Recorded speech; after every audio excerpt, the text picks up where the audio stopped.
సీజన్‌తో సంబంధం లేకుండా మా ఇంట్లో ఎప్పుడు రాగంబలి గానీ, జొన్నంబలి గానీ ఉంటుందనమాట. ఊర్లో అమ్మ అయితే కలిబెట్టి అంబలైతే కాస్తుంది. ఇక్కడ నేను ఇన్‌స్టాంట్‌గా రాగి అంబలిని ఎలా చేసుకోవాలో చూపిస్తాను. అందుకోసం నేను 2 పెద్ద గ్లాసుల నీళ్ళని స్టవ్ పైన పెట్టి మరిగించుకుంటున్నాను. తర్వాత ఇంకొక గిన్నెలో 2 స్పూన్ల రాగి పిండి వేసుకొని రుచికి సరిపడా ఉప్పేసి ఇలా ఉండలు లేకుండా కలుపుకోవాలనమాట. ఇలా ఉండలు లేకుండా కలుపకుండా ఉంటేనే మనకి ఉప్పు కలుస్తుంది. ప్లస్ మనకి మంచిగా వస్తుందనమాట అంబలి. ఇక్కడ నీళ్ళు అనేది నాకు మరిగాయన్నమాట స్టవ్ పైన. ఈ కలిపెట్టుకున్న ఈ అంబలి పిండిని ఇందులో వేసుకోవాలి. ఇలా తిప్పుతూ ఉండాలన్నమాట. లేదంటే ఉండలు గట్టిపోతాయి. కొద్దిగా వేడేంత వరకు ఇలా తిప్పుతూ ఉంటే మంచిగా అవుతుందన్నమాట. మీకు ఇలా పైకి పొంగొచ్చిందనుకోండి మంచిగా పిండి అనేది ఉడికినట్టు అనమాట.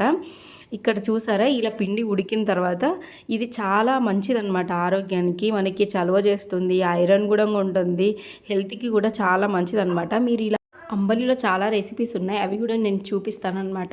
ఇది ఇన్స్టాంట్గా చేసుకునే రెసిపీ చాలా బాగుంటుంది. ఎవరికైనా నచ్చితే ట్రై చేయండి. ఈ వీడియో మీకు ఎలా అనిపించింది? Thank you.